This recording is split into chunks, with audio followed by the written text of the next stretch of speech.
messieurs, à nouveau, bonjour. Merci donc de nous rejoindre cette fois-ci dans Parlons Gouvernance avec notre consultant politique, Agapit Napoléon Maforican. Bonjour à vous, Agapit Napoléon Maforican. Bonjour Angèle, bonjour à tous nos téléspectateurs que nous avons abandonnés il y a quelques semaines et que je retrouve avec beaucoup de plaisir et de bonheur. Voilà. Que vous retrouvez avec moi maintenant?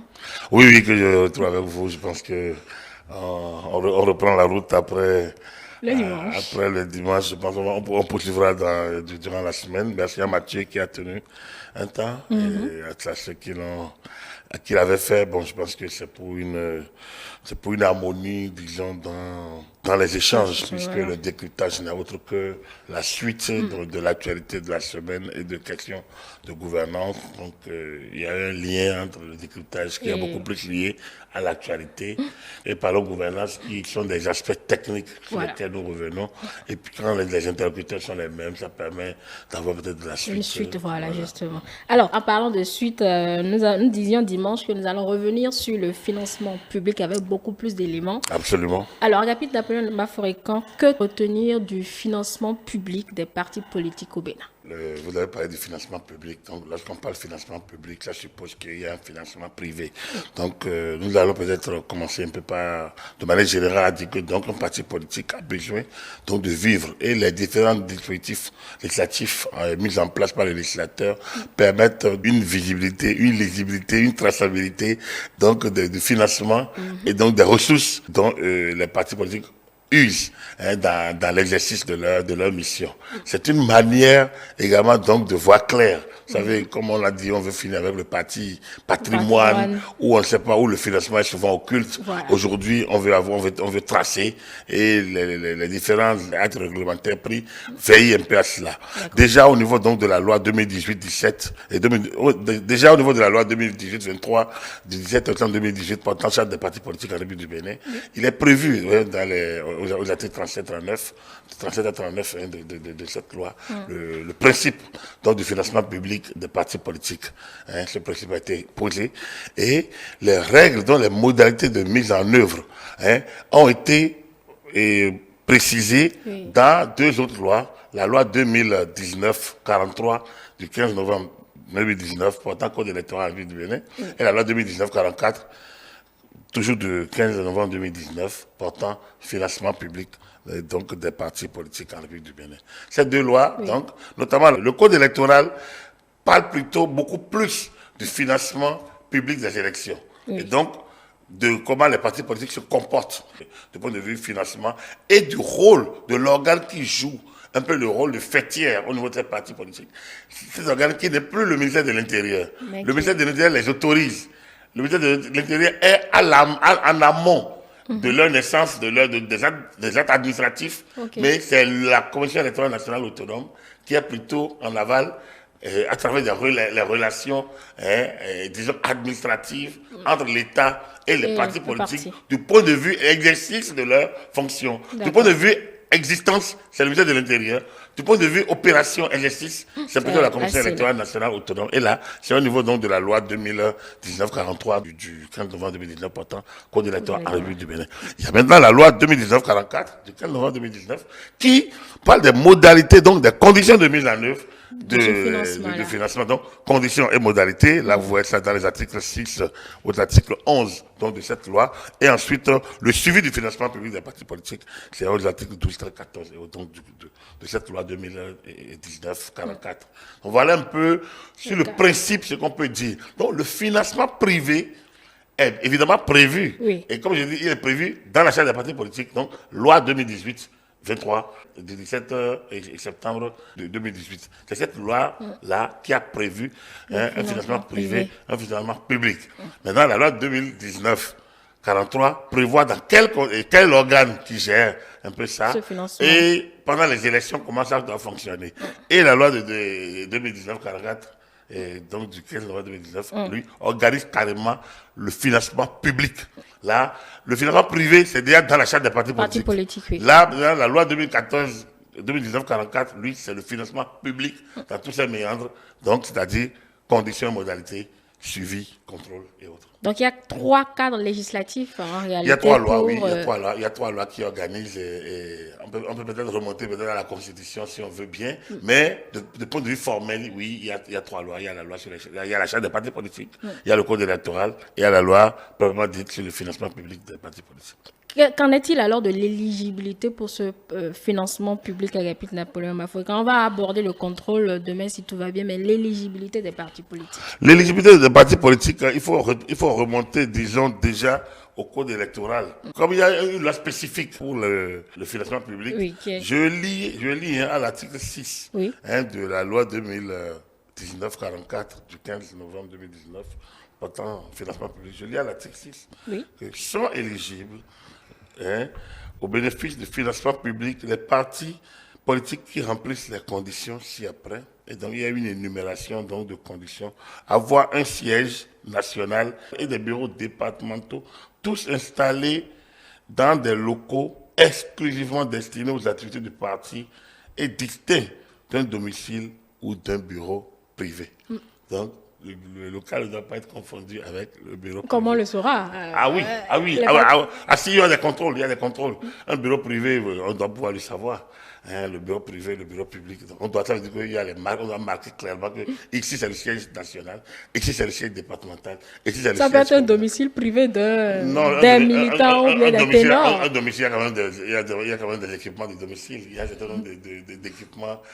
Quand même, vous n'allez pas faire un domicile sans chambre, sans lit, sans réchaud, enfin, il y a alors, un bureau de parti ne peut pas contenir ces choses-là. C'est pas normal. Donc, bref, en tout cas, la loi a prévu et les organes de contrôle comme la SEDA et autres, ou les inspections, savent bien que s'ils doivent y aller, comment ils vont procéder.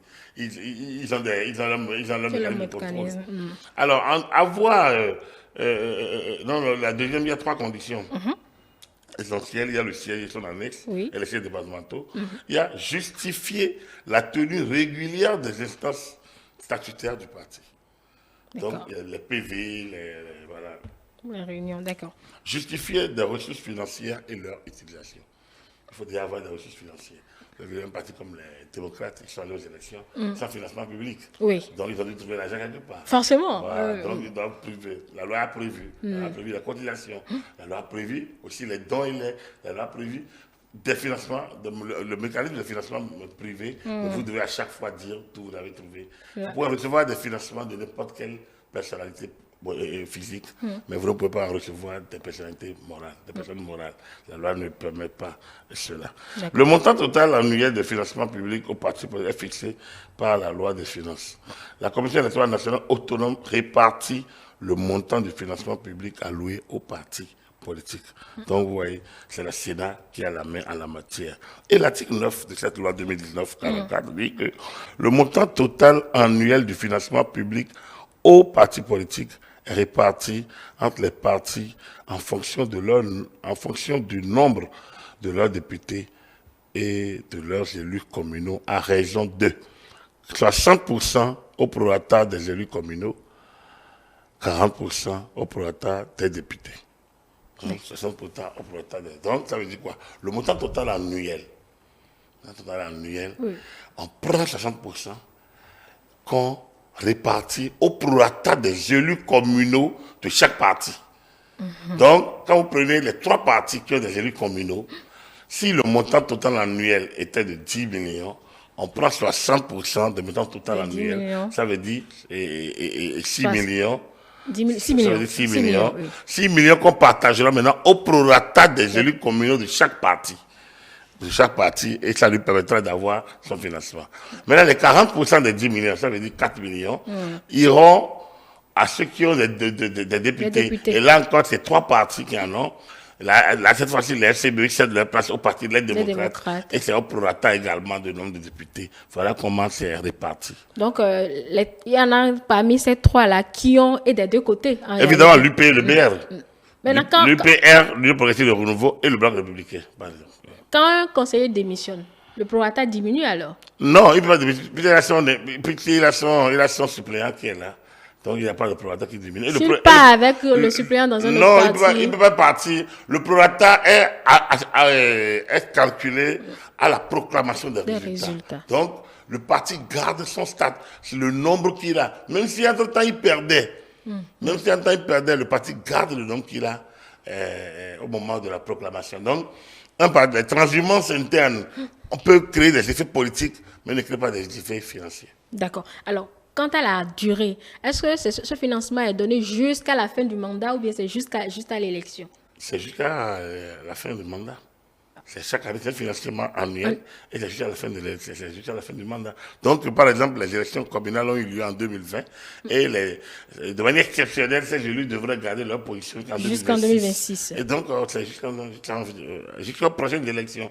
C'est là qu'aux prochaines élections, une nouvelle réalité cartographique sera faite, sera dessinée et donc le financement peut opérer le virement attendu ou le virement de circonstances. Voilà. C'est une bagatelle, hein? C'est énorme.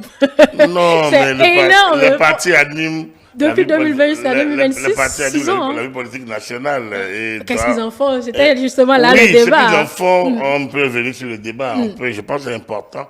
Comme il y a une question du financement public, c'est logique quand même qu'on se pose effectivement la question. L'article 10, quand même précise que le nombre de députés des élus communaux visé à l'article précédent est celui issu des résultats des dernières élections législatives et communales.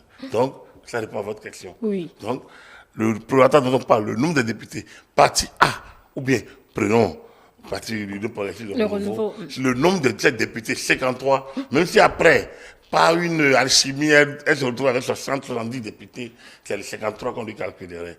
Si on prend le BR, qui a 28, si par l'extraordinaire, son nombre arrivé à devenir 20, 25, 35, 40, on lui calculera le 28.